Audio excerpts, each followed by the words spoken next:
السلام علیکم ورحمۃ اللہ وبرکاتہ۔ کیا آپ جانتے ہیں کہ کامل ایمان کی اصل نشانی کیا ہے؟ آئیے حدیث سے سمجھیے۔ صحیح بخاری صحیح مسلم کی حدیث نمبر 44 ہے، بخاری کی حدیث نمبر 15 ہے۔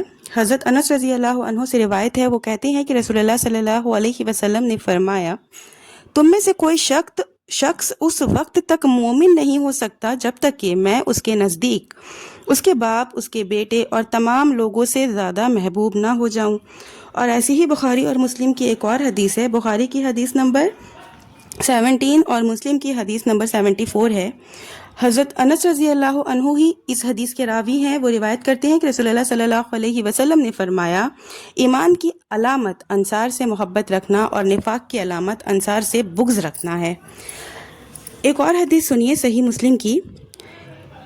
مسلم کی حدیث نمبر 54 ہے، اور حضرت ابو ہریرہ رضی اللہ عنہ اس حدیث کے راوی ہیں، وہ کہتے ہیں کہ رسول اللہ صلی اللہ علیہ وسلم نے فرمایا، تم جنت میں اس وقت تک داخل نہیں ہوگے جب تک کہ تم ایمان نہ لے آؤ، اور تم ایمان اس وقت تک نہیں لا سکتے جب تک کہ آپس میں محبت نہ کرو۔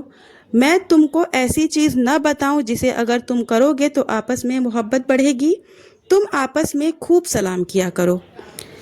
اپنے مسلمان بھائی سے محبت۔ حضرت انس بن مالک رضی اللہ عنہ روایت کرتے ہیں کہ رسول اللہ صلی اللہ علیہ وسلم نے فرمایا کہ تم میں سے کوئی شخص اس وقت تک مومن نہیں ہو سکتا جب تک کہ اپنے بھائی کے لیے یا فرمایا اپنے پڑوسی کے لیے وہی چیز پسند نہ کرے جو وہ اپنے لیے پسند کرتا ہو۔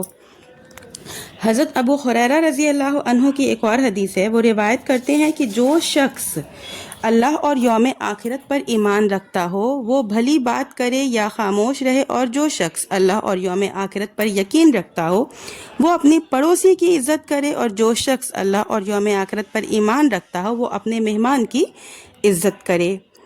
امر بالمعروف اور نہی عن المنکر، اس کی تصدیق، اس کے بارے میں حدیث آپ کے سامنے شیئر کروں گی آپ کے ساتھ میں۔ مسلم کی حدیث نمبر 49 ہے، اور حضرت ابو سعید خدری رضی اللہ عنہ اس کے راوی ہیں، کہتے ہیں کہ جو شخص تم میں سے کوئی برائی دیکھے تو اس کو اپنے ہاتھ سے روکے، اور اگر اس کی بھی طاقت نہ رکھتا ہو تو اپنے دل میں اسے برا جانے، اور یہ ایمان کا سب سے کم درجہ ہے۔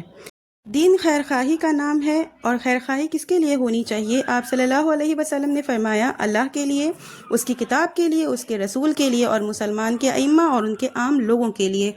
ویڈیو پسند آئے تو لائک شیئر ضرور کریں۔